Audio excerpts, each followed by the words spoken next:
ఎంతమంది ఎన్నికల వ్యూహకర్తలు వచ్చినా వైసీపీని ఓడించలేరని మంత్రి అంబటి రాంబాబు అన్నారు. ఎన్నికల వ్యూహకర్త ప్రశాంత్ కిషోర్ ను నారా లోకేష్ కలవడంపై హాట్ కామెంట్స్ చేశారు. మెటీరియల్ బాగా లేనప్పుడు ఎవరేం చేయలేరని విమర్శించారు.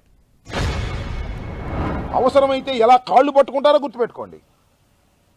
ఒకప్పుడు బీహార్ డెకాయిట్ అని తిట్టినటువంటి ప్రశాంత్ కిషోరే ఇవాళ మాకు వ్యూహకర్తగా కావాలని ఢిల్లీ వెళ్ళి బతిమలాడి తెచ్చుకున్నారు. అంటే వారికి ఆ కాన్ఫిడెన్స్ లేదని కూడా ఈ సందర్భంగా నేను మనవి చేస్తున్నా. ప్రజలకు కూడా అర్థమై ఉంటుందని నేను మనవి చేస్తున్నా. పీకే కాళ్ళు పట్టుకున్నారని చెప్పారు. పీకే నేను రాను బాబు, అది చచ్చిపోయిన పార్టీ, నేను బతికిందని చెప్పినా మళ్ళీ ఏదో బతిమలాడి స్పెషల్ బయటలో తీసుకొచ్చారని వింటున్నాం.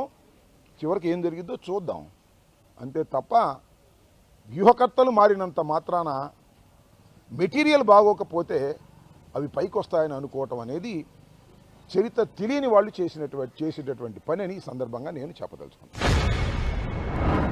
మెటీరియల్ మంచిది కాకపోతే మేస్త్రి ఏం చేస్తాడు? ఏమైనా చేయగలుగుతాడా? మెటీరియల్ బాగుండాలి కదా దేనికైనా.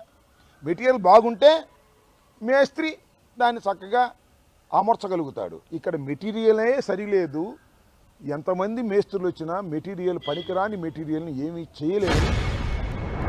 ప్రశాంత్ కిషోర్ చనిపోయినటువంటి తెలుగుదేశానికి పోస్ట్ మార్టం చేయడానికి మాత్రమే పనికొస్తాడు తప్ప ప్రాణం పోయడానికి పనికిరాడనే వాస్తవాన్ని ఇవాళ కాకపోతే వచ్చి పరిశీలించిన తర్వాత అయినా మీకు అర్థమవుతుందని ఈ సందర్భంగా నేను చెప్పదలుచుకున్నాను.